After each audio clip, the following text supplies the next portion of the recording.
Welcome back to my channel मम्मा निया। तो आज की मेरी वीडियो मेरी बाकी वीडियो से थोड़ी सी डिफरेंट होने वाली है, जैसा कि आपको टाइटल और थंबनेल देखकर समझ आ गया होगा।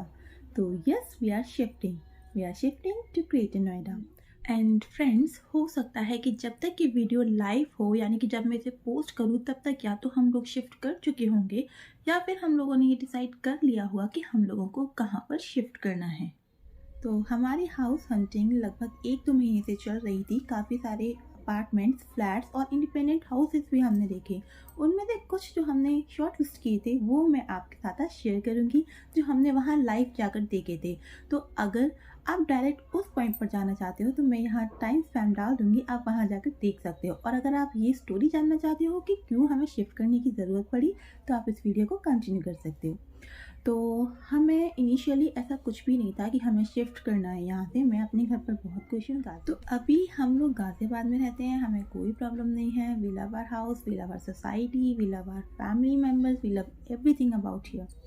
But the only reason that we are shifting, मैं यहाँ गाज़ियाबाद में जॉब करती थी, मेरे हस्बैंड ग्रेटर नोएडा में जॉब करती थी, तो वो अप डाउन करते थे और मेरा यहाँ अच्छे से काम चल रहा था। बट अब क्या है ना कि मेरा जो वर्क प्लेस है वो हो गया है अलीगढ़। तो वहाँ जाने के लिए मुझे पहले गाज़ियाबाद से गौतम बुद्ध नगर और फिर अलीगढ़, यानी कि 3 डिस्ट्रिक्ट चेंज करने पड़ते हैं। तो सुबह 2.5 से 3 घंटा ट्रैवलिंग करना होता है और शाम को 3 घंटे से भी ज़्यादा कभी कभी ट्रैवलिंग हो जाता है, क्योंकि ट्रैफिक मिलता है।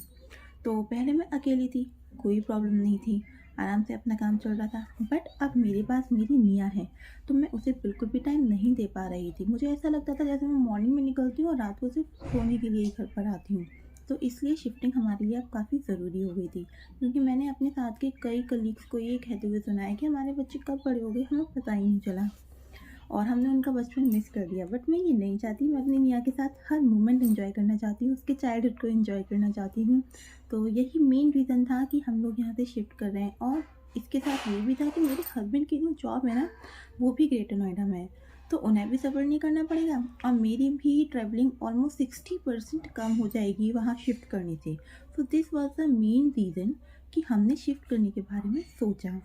एक तो हमारा टाइम सेव होगा, दूसरा हम अपनी बेटी को, अपनी मियाँ को अच्छे से टाइम दे पाएंगे, क्योंकि उसे अभी इस वक्त हम दोनों की काफ़ी ज़रूरत है। तो हम अकेले वहाँ शिफ्ट नहीं हो रहे हैं, हमारी पूरी फैमिली वहाँ पर शिफ्ट हो रही है। तो अब मैं आपको वो अपार्टमेंट्स दिखाती हूँ जो हम लोगों ने लाइव जाकर वहाँ पर देखे थे। तो सबसे पहले जो हम लोग घर देखने गए थे वो एक इंडिपेंडेंट हाउस था। आसपास की लोकेलिटी भी काफ़ी अच्छी थी और आप देख सकते हो कि यहाँ पर कंस्ट्रक्शन का काम भी चल रहा है, जो कि 1 या 2 दिन में ख़त्म हो जाने वाला था। तो इस घर में हमें कोई भी ऐसी कमी नहीं लगी। प्लांटिंग का एरिया भी दे रखा था, पार्किंग का एरिया भी यहाँ दे रखा था और ये 3 BHK फ्लैट था। बट यहाँ क्या था ना कि 2 रूम का साइज़ तो ठीक था, काफ़ी स्पेशियस था और आप देख सकते हो ड्राइंग रूम भी काफ़ी स्पेशियस है। बस एक रूम था जिसका साइज़ थोड़ा-सा मुझे छोटा लगा। और एक प्रॉब्लम जो मुझे लगी वो थी यहाँ की किचन।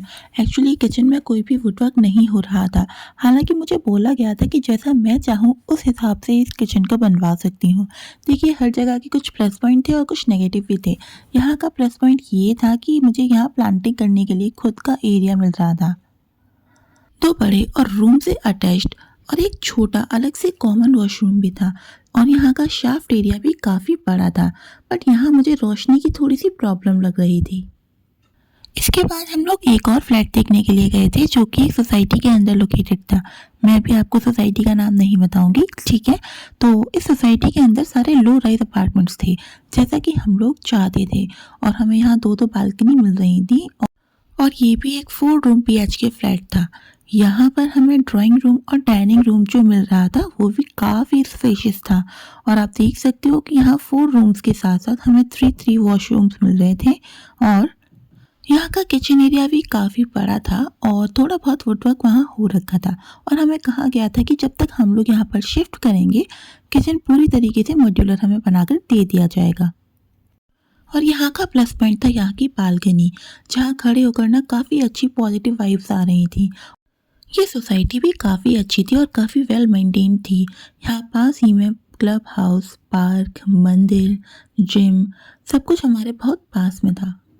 तो ये फ्लैट सामने से देखकर हमें काफ़ी अच्छा लगा था। यहाँ प्रॉपर लाइट भी थी और सामने की ग्रीनरी देखकर हमें काफ़ी अच्छा लगा था। उसके बाद हम लोग एक और शॉर्ट लिस्टेड फ्लैट देखने के लिए गए थे और ये भी काफ़ी अच्छा था। ये एक हाई राइज अपार्टमेंट के अंदर था लेकिन था थर्ड फ्लोर पर ही, तो ज़्यादा ऊपर हमें जाना नहीं पड़ता। इसका प्लस पॉइंट ये था कि ये फुल्ली फर्निश्ड था। आप देख सकते हो कि यहाँ सोफ़ा, डाइनिंग टेबल, टीवी के पैनल सब कुछ रखा हुआ है। बालकनी भी काफ़ी स्पेशियस थी, सामने ही पार्क भी दिख रहा था। बट मुझे यहाँ प्रॉब्लम ये लग रही थी कि मुझे ये ज़रूरत से ज़्यादा ही फर्निश लग रहा था। जो चीज़ें हमें नहीं भी चाहिए ना, वो भी सब हमें यहाँ मिल रही थी। प्लस आप देख सकते हो कि जो फ्लैट्स हम अभी देख कर आए हैं, उसके कंपैरिजन में यहाँ थोड़ा स्पेस कम था, लेकिन यहाँ की किचन काफ़ी अच्छी थी, सारी कैबिनेट्स बनी हुई थी। इनफैक्ट यहाँ पर इनबिल्ट ओवन भी था, जो यहाँ का प्लस पॉइंट था। यहाँ की किचन देखकर तो मेरा मन काफ़ी खुश हो गया था, because this is what I wanted. एकदम क्लीन किचन, सब कुछ साफ साफ, तो किचन यहाँ की मुझे काफ़ी अच्छी लगी। अब इसके बाद मैं आपको यहाँ के रूम्स की तरफ ले चलती हूँ। तो यहाँ पर हमें 3 रूम मिल रहे थे और सभी रूम्स में अपने अलग अलग वॉशरूम थे। तो सबसे प्लस पॉइंट जो मुझे यहाँ पर लगा ना, यहाँ के जो वॉशरूम जो बाथरूम भी थे ना, वो भी फर्निश्ड थे। मतलब वहाँ भी सारा वुडवर्क होकर रखा हुआ था। तो मुझे ये फ्लैट कम, मुझे एक होटल ज़्यादा लग रहा था। मुझे लग रहा था जैसे मैं किसी होटल में विज़िट कर रही हूँ। हमें यहाँ अपना कुछ भी सामान लाने की ज़रूरत थी ही नहीं, क्योंकि सब कुछ यहाँ पहले से ही रखा हुआ था। तो यहाँ ऐसा सच कोई प्रॉब्लम नहीं थी। इनफैक्ट ये हम सभी को काफ़ी पसंद भी आया था। लेकिन यहाँ जो प्रॉब्लम थी वो थी स्पेस की। अगर आप लोग ध्यान से देखोगे तो हर रूम के अंदर पहले से ही बेड रखा हुआ है, लेकिन वो एक सिंगल बेड है। उसके बाद भी यहाँ थोड़ा बहुत स्पेस बच रहा है, लेकिन जब हम यहाँ पर डबल बेड रखते तो यहाँ कोई भी स्पेस नहीं बचता, जो कि मुझे यहाँ का नेगेटिव पॉइंट लगा था। यहाँ का जो मास्टर बेडरूम था वो साइज में सबसे ज़्यादा बड़ा था। आप देख सकते हो कि यहाँ काफ़ी स्पेस बच रहा है। सारी वॉल माउंटेड शेल्फ्स भी लगी हुई हैं। और यहाँ सबसे अच्छी बात ये थी कि यहाँ का जब मैंने बाथरूम देखा ना, तो एकदम से मन खुश हो गया था, क्योंकि यहाँ जकूज़ी भी रखा हुआ था, सारी कैबिनेट्स भी बनी हुई थी। तो मुझे यहाँ पर काफ़ी अच्छी फीलिंग आ रही थी। यहाँ लाइट्स तो प्रॉपर थी, बट स्पेस की थोड़ी सी कमी लगी मुझे। तो गाइस, आई होप अब आप लोगों ने हमारी सारी चॉइसेस देख ली होंगी। अब मैं आप लोगों से एक सवाल करना चाहती हूँ। अगर आप लोग मुझे बिल्कुल भी या थोड़ा सा भी जानते हैं ना, तो आप मुझे बताइए कि हमने इन तीनों में से कौन सा फ्लैट या फिर इंडिपेंडेंट हाउस अपने लिए फाइनल किया होगा। लेट्स सी कि आप लोग मुझे कितना जानते हो।